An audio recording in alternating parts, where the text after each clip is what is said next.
चलो फिर से वो नज़ारा याद कर ले, शहीदों के दिलों में थी वो ज्वाला याद कर ले, जिसमें बहकर आज़ादी पहुंची थी किनारे पे, देशभक्तों के खून की वो धारा याद कर ले। मेरे सभी देशवासियों को स्वतंत्रता दिवस की बहुत बहुत शुभकामनाएं। मैं अपनी बात शुरू करता हूँ मार्च 1931 की उस काली रात से, जब 23 साल के एक जवान को अंग्रेज पकड़कर जेल में ले जाते हैं और उस देशभक्त को मौत की सजा सुना देते हैं, जिसका कसूर सिर्फ इतना था कि वो भारत देश को आज़ाद करवाना चाहता था, पर अंग्रेज भारत को कभी भी आज़ाद होता हुआ नहीं देखना चाहते थे। जब उस 23 साल के देशभक्त को अपने देश की आज़ादी के लिए लड़ने के जुर्म में फांसी की सजा सुनाई जाती है, तो फांसी से कुछ समय पहले इस देशभक्त की माँ जेल में आती है। उस काली रात के सन्नाटे में एक माँ और उसके बेटे में वो आखिरी बात हो रही थी जो आगे चलकर भारत देश के इतिहास में तूफान लाने वाली थी। माँ की आंखों में आंसू थे, लेकिन उनका दिल अपने बेटे के साहस पर गर्व कर रहा था। जब जेलर माँ को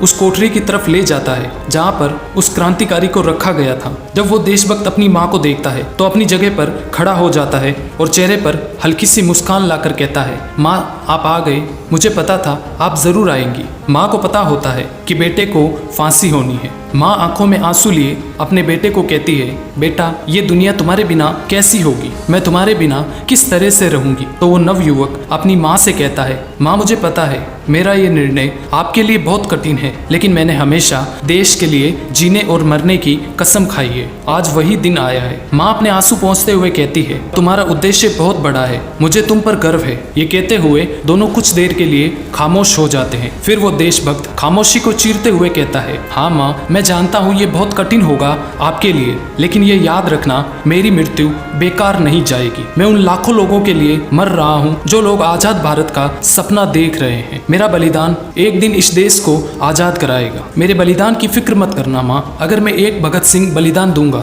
तो हजारों भगत सिंह पैदा होंगे जिनमें तेरे इस बेटे की छवि होगी। इसलिए माँ तेरे इस बेटे का बलिदान बेकार नहीं जाएगा। 23 साल के भगत सिंह को हंसते हंसते फांसी पर चढ़ जाना तो मंजूर था, पर गुलामी में जीना बिल्कुल भी मंजूर नहीं था। और ऐसे ही कई सारे नाम हैं जिनके बारे में मैं अगर बताने लगूं तो ये वीडियो बहुत ही लंबा हो जाएगा। आज जिस खुली हवा में हम सांस ले रहे हैं ना, इसके लिए न जाने कितने क्रांतिकारियों ने आजादी के लिए लड़ते लड़ते अपनी सांसें छोड़ी है। हमें ये आजादी दान में नहीं मिली है, बल्कि हमारे देश के कई वीरों ने अपना खून देकर कमाई है ये आजादी। आप सबको एक बार फिर से आजादी के इस पर्व की बहुत बहुत शुभकामनाएं। जय हिंद।